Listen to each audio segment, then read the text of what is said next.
আসসালামু আলাইকুম। আজকে আমার আলোচ্য বিষয় ইউরিনারি রিটেনশন। ইউরিনারি রিটেনশন কাকে বলে? সাধারণত হঠাৎ করে যদি আপনার পেশাব বন্ধ হয়ে যায়, দেখা যাচ্ছে আপনি বাথরুমে গেছেন, পেশাব করতে পারছেন না, এই জন্য আপনি আরো বেশি করে পানি খাচ্ছেন, কিন্তু আপনার বাথরুমে যে আর পেশাব হচ্ছে না। এই রোগটা সাধারণত হয় যাদের, তারা হলো বয়স্ক পুরুষদেরই বেশি হয়, যে হঠাৎ করে পেশাবের রাস্তা ব্লক হয়ে যায় এবং পেশাব করতে পারে না।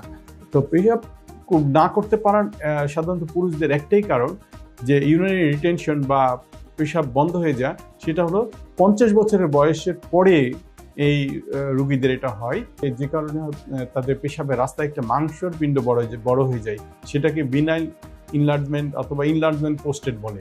এই রোগটা সাধারণত হয়। এই রোগটা হওয়ার আগে দেখবেন আপনি অনেকদিন ধরে বারবার পেশাব করতেছেন, রাত্রে বারবার ঘুম থেকে উঠতে হচ্ছে, আপনার পেশাবের রাস্তায় জ্বালা যন্ত্রণা হচ্ছে। এই সমস্যা থাকলে পরে আপনি হয়তো পেশাব কম হচ্ছে, তখন আপনি বেশি করে পানি খাচ্ছেন, হঠাৎ করে আপনার সাডেনলি আপনার আর পেশাব হচ্ছে না, আপনি বাথরুমে যে বসে থাকছেন এবং নিচের দিকে পেট ফুলে যাচ্ছে, পেটে অনেক ব্যথা হচ্ছে, এই জন্য তখন আপনার পেশাব বন্ধ হয়ে যেতে পারে। এই সমস্যা হলে আপনি দ্রুত হসপিটালে চলে যাবেন। আপনার ফার্স্ট কাজ হবে যে একটা ক্যাথেটার দিয়ে যাওয়া। সেই ক্যাথেটার দিলে পরে আপনি আর রিলিফ পাবেন। তারপরে আপনার রোগটা নির্ণয় করা। রোগ নির্ণয় করার জন্য সাধারণত আমরা যেটা করি, এই ক্ষেত্রে এই রোগীর ক্ষেত্রে যদি রিটেনশন হয়ে যায়, আমরা একটা আল্ট্রাসোনোগ্রাম করি। আল্ট্রাসোনোগ্রাম করলেই আমাদের রোগ নির্ণয় হয়ে যায় যে এই পেশাবের থলির ভিতরে একটি মাংসপিণ্ড বড় হয়েছে। তখন আমরা এই বড় হওয়া, যদি সে কোনো ওষুধ না খেয়ে থাকে, সেক্ষেত্রে আমরা একটা ওষুধ দিই এবং অ্যান্টিবায়োটিক দিই। তারপরে 7 দিন পরে আমরা ক্যাথেটার খুলে দিই। যদি এরপরে পেশাব রোগী করতে পারে, তো আমরা ওষুধটা কন্টিনিউ করতে পারি। যদি পেশাব না করতে পারে, তখন আমরা আবার ক্যাথেটার করে দিই এবং রোগীকে বলি যে অপারেশনের জন্য যোগাযোগ করবেন। এই হলো বিনাইন ইনলার্জমেন্ট অফ পোস্টেড বা ইনলার্জ পোস্টেড বলে এটাকে। আর সাধারণত এমনিই হতে পারে, যে কোনো বয়সে এটা হতে পারে। যাদের পেশাবের রাস্তা চিকন ছিল, অনেক দিন ধরে আস্তে আস্তে পেশাব করতো, তারা সাডেনলি অনেক করে পানি খেয়ে ফেলছেন, তো দেখা যাচ্ছে যে হঠাৎ করে তার পেশাবের থলিটার কাজ করছে না, তখন কিন্তু তার পেশাব বন্ধ হয়ে যেতে পারে।